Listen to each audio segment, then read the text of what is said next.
Good evening. My name is Roberto, speaking from South Africa. Elizabeth. In South Africa, it's day 4 of lockdown. It's an event I never thought, or so many people never ever gave it a thought that something like this would ever happen. Sometimes in life, one never knows what tomorrow will bring. One never knows what's in store. But we are at the point in time where we've come to realization that anything can happen. It took a virus, which we believe originated somewhere in China. Now the whole world is affected and affected. The question you're probably asking, what should we do? Not much we can do. Some people's lives still carrying on as normal. Other people's lives it's not that normal at all. Some people's under extreme strain and pressure.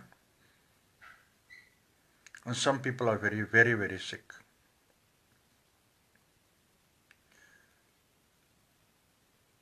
And during the day I thought to myself,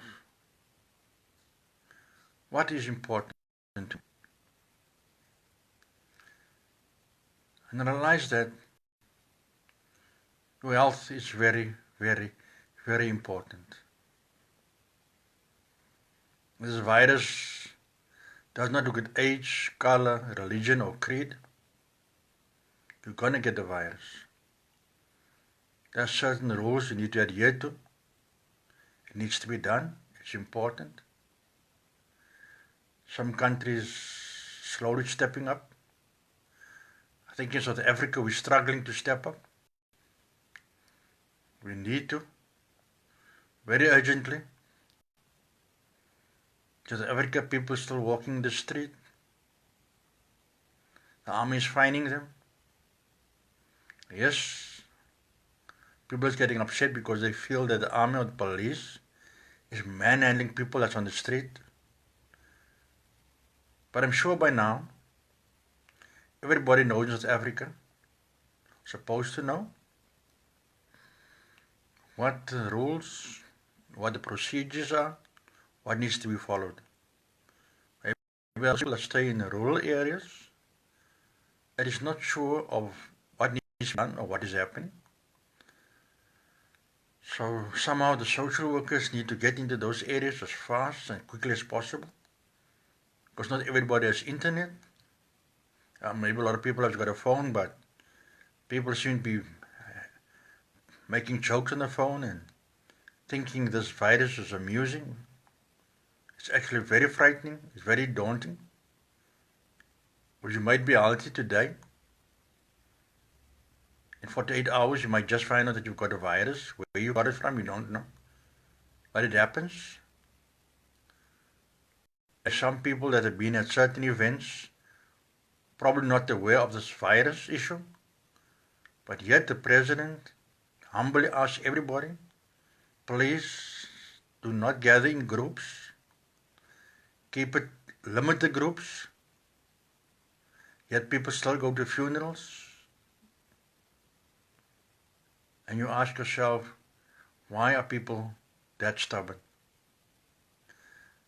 When you are asked by the president and he appeals to the people, how much more must he do? Right now, there are certain laws that which must be implemented. Yes, it makes us uncomfortable. It's changing our lifestyle. Consider the nurses, the doctors, the medical staff that is working around the clock all the time, all over the world. They don't have time to complain. To see people dying around you, I'm sure it's one of the most hardest things a doctor ever or a nurse or anybody in the medical staff has to face. But tomorrow they must get up and see what they can do. I think we that are fortunate enough to be at home in isolation. Yes, it's tough. We don't have internet, don't have maybe television, don't even have a radio. It's difficult. But I'd rather be in isolation and know I'll be alive than the doctors and the nurses and all the medical staff have to be there seeing to sick patients. It's tough on them. They've got families as well. So the quicker the country adheres to the laws and the regulations at this point in time, the less the pressure on the hospitals or any medical facility. We need to be responsible. We need to listen to what the President has to say. I believe it's a very important message.